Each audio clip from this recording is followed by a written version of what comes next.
রয়াসো বিদেশ তোমার লাইগা বন্ধু সোনা দেহ করলাম শেষ রে আইলা না আইলা না বন্ধু রে।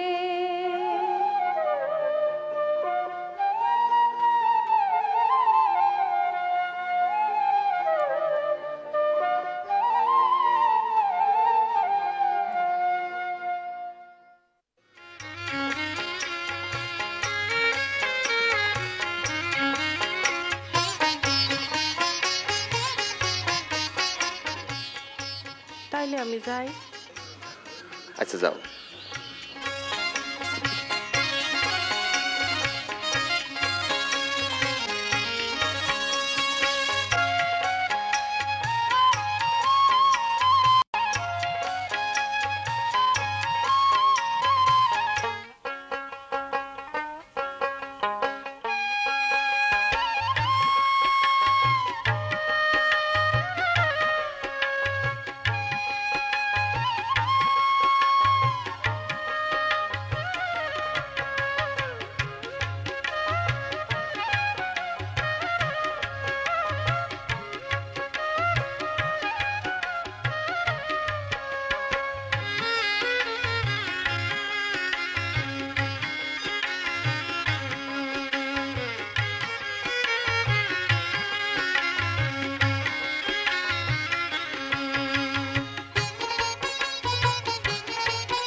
আরে লালু, কবে খালাস পাইলি? এই তো আইজি। ভালো আছোস? ভালাই। বাড়ির সকলতে কেমন আছে? তোর ভাইরা? আছে, ভালাই আছে। আমার বউ আশু? তুই অনেক আশা করে এসে এই গ্রামে থাকবার লেগা, কিন্তু এই গ্রামে থাকতে পারবি বলে মনে হইতেছে না। বাসার বাপে তোরে পাইলে আস্ত রাখবো না, শেষ করে ফালাইব। এ কথা বাদশা কইছে? দেখ, কথাখান কইলাম এর লেগা, তুই বড় আশা করে এসে এই গ্রামে থাকবার লেগা, কিন্তু এই গ্রামে থাকতে পারবি বলে মনে হইতেছে না রে ভাই। না থাকতে পারলে না থাকতে পামু।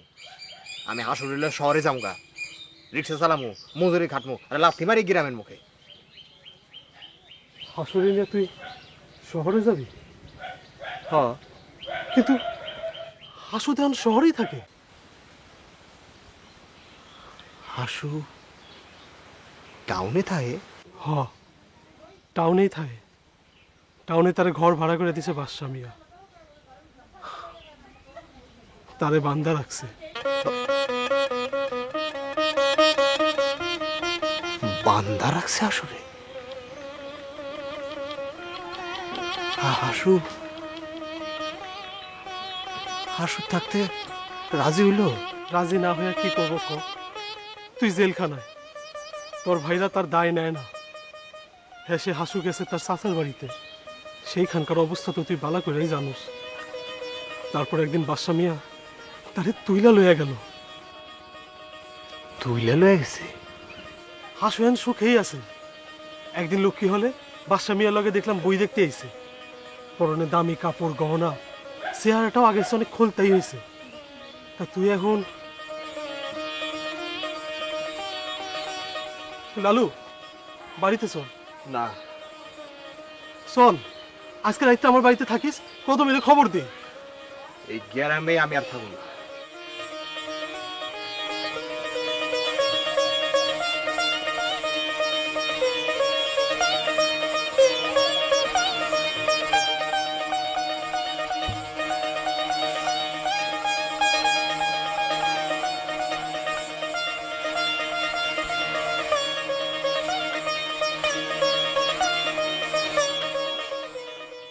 কত কালের পুরানো এই গাছ, কে নাকি একবার এই গাছের ডালে ফাঁসি লয়ে মরছিল। কি দুঃখ আছিল তার। মনে লয় এই গাছ এই মানুষটারে তার দুঃখ থেকে মুক্তি দিছিল। ও না, আমিও যদি না না, আমি সব কি ভাবতাছি, আগে আমি হাসুরে খুঁজে বাই করুম, একবার তার সামনে গা খারামু, এরপর যা হয় হোক। আমার তো আর হারানোর কিছু নাই, তাহলে কিসে পড়বা? হাসু যদি কয় বাদশা তারে জোর করে আটকে রাখছে, তাইলে তো তারে উদ্ধার করণই লাগবো, নাইলে কিসে মরদ? আর যদি হাসু মুখ ফিরে আলয়, তাইলে এবার পুরাপুরি খুন করে ফাঁসিতে যাবো, জোড়া খুন।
কে কেটা তুমি?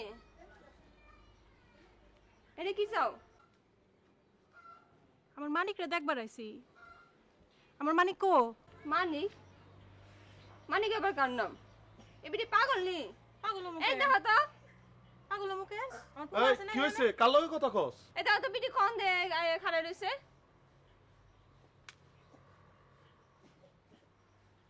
কেডা কেডা তুমি? মতলব খানা কি? আমার পোলারে দেখবার আইছি। আমার পোলা কো? ও তুই? হারামজাদি, এত বড় সাহস তোর, তুই আবার এই বিটায় পা দিছস? মানিক, মানিকের দেহাম তোরে খারা।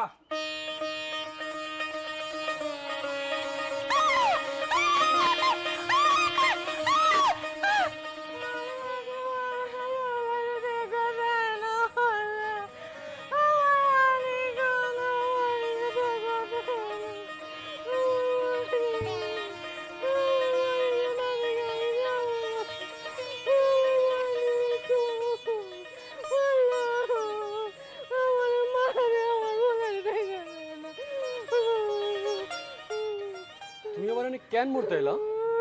যাও, এখনই চলে যাও।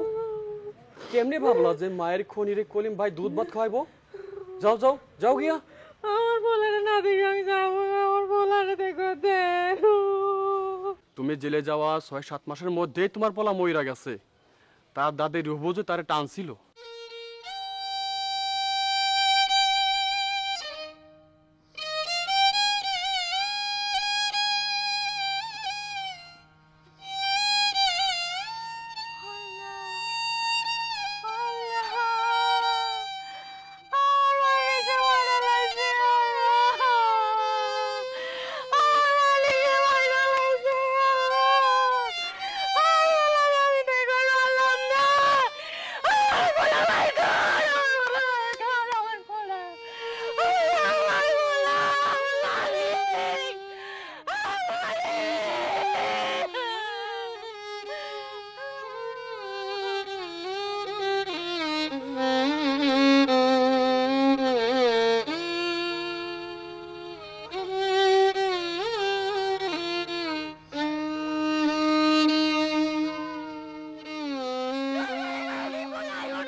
মায় কই? তোর না 10 বছরের জেল হয়েছে, এত তাড়াতাড়ি আইলি কেমনে? ছুটি হয়ে গেল। জেল থেকে পালায় আসো নাই তো, তাইলে কিন্তু বাড়িতে এখনই পুলিশ আইব। তুমি আমাকে বিপদে ফেলাইতে আইছো মনে লয়? না গো, আমি পলাই আহি নাই। 2 বছর মেয়াদ কমাই দিল। মায় কই? মায়েরে দেখি না কেন? মায় মরছে সেই কবে? তোর জন্যই তো শোকে দুঃখে মায় মরে গেছে।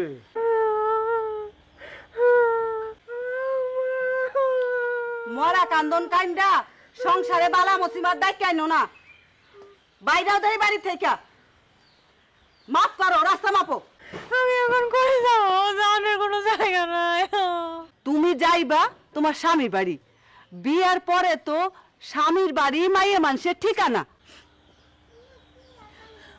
ওই বাড়িতে আবার কোনো ঠাঁই নাই। তা থাকবই বা কেমনে? নিজের মায়ের খুনিরে তো স্ত্রীরে বইলা সংসারে জায়গা দেওয়া যায় না। তোমাকে বাড়িতে আমি খাইটা খাবো, আমার তোমরা খেদাই দিও না। আমার যাওয়ানোর কোনো জায়গা নাই। বান্দি খাটতে হয় তো ভাইয়ের বাড়িতেই খাটুম, অন্য কোথাও না। কিন্তু তোমার লগে এক বাড়িতে আমি থাকতে পারবো না। তুমি যদি এই বাড়িতে থাকো তাহলে কাইলি কইলাম আমি বাপের বাড়ি যাবো। এই আমার সব কথা। না না, তোমার স্বামীর সংসার, তুমি যাইবা কেন? সমাজে আমার একটা মান ইজ্জত আছে। খুনির বোনের জায়গা দিলে সমাজের লোক আমার এক ঘরে করবো। এই শুনো, এই সারা দিন আমার পোলা মায়েরে এই খুনির মুখ দেখাইতে আমি পারবো না।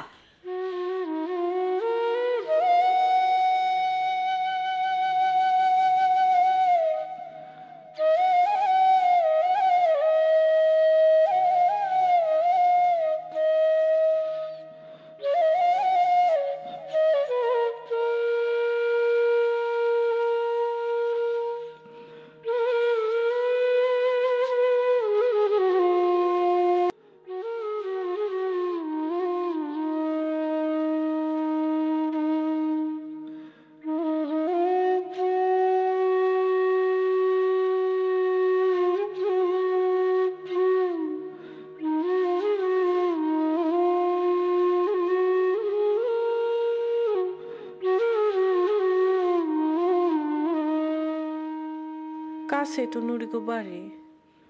আহারে, আমার মানিকটা বাইসা থাকলে আজ কত বড় হইতো। নুরিগো বাড়ি যামু না, থাও।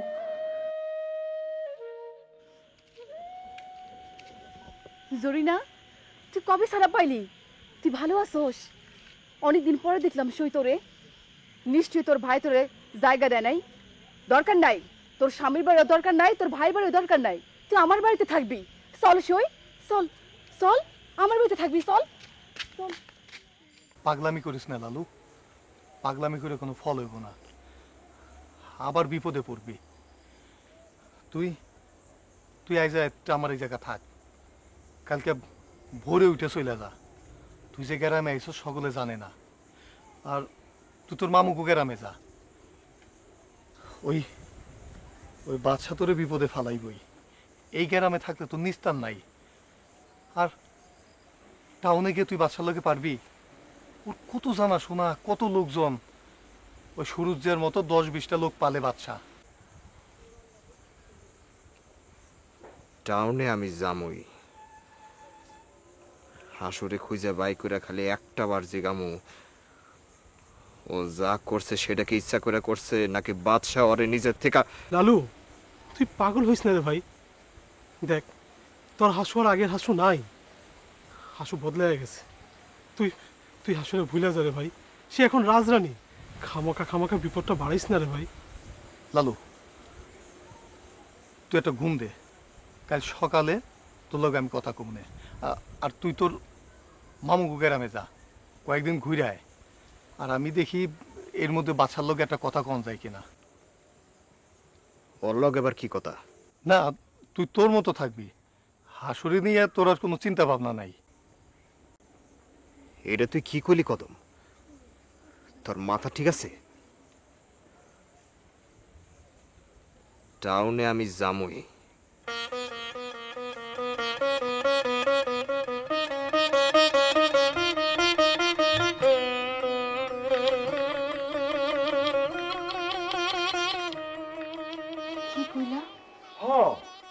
পূর্ণিমা গাতির সৈয়দ বাড়ির মাইয়ার লাগে বাসা বাড়ির বিয়ে মনে হয় পাকা। দুই পক্ষই রাজি। সৈয়দ বাড়ির নূরজাহান ডানা কাটা পরি, তার বাবার অঢেল টাকা। বাসা বাইরে মাইয়ার বাপে যৌতুক হিসাবে দিব একটা ধানকল 10 বিঘা জমি। সেরকমই তো শুনলাম। আমিরুদ্দিন চেয়ারম্যান তো তার পোলারে বিয়ে করানোর লাগিয়া খেয়ে উঠছে। তাই তোমার কথা যে চেয়ারম্যান সাহেব জানে না তা না, জানে, কিন্তু বাসা বাড়ি কিচ্ছু কয় নাই। সোয়ান বসি সওয়াল তো, কত কি করতে পারে, তাই বলে বিয়ে করবো না কেন? তাইলে আমার কি গতি হইব সুরজ ভাই? আমার তো আর বাসা বাড়ির মতো টাকা পয়সা নাই।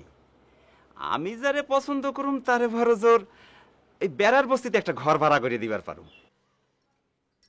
কি কইলা তুমি?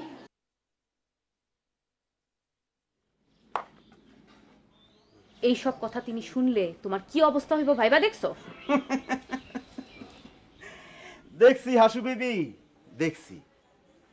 তারে তো বহু বছর ধরে দেখে আসতেছি, তারে দেখানোর কিছু বাকি নাই। অহন তো তোমার কি পরিণতি হয় ওইটাই দেখানোর অপেক্ষায় আছি। দিন দিন তোমার সাহস কিন্তু বাড়তাছে। আকার ইঙ্গিতে সব কি কথাবার্তা কও তুমি?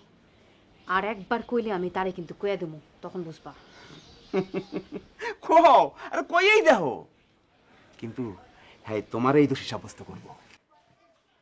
কেন? আরে কইয়েই দেখো না, শুনলে বাসা ভাই খুব একটা বেজার হইব না। তোমার একটা গতি হয়েছে ভাইবা খুশি হইব। আরে হ্যাঁ তো আর নতুন বউয়ের চিন্তায় দিন রাত পার করে। তুমি যাও, তার আসনের সময় হয়েছে। যাইতে আছি।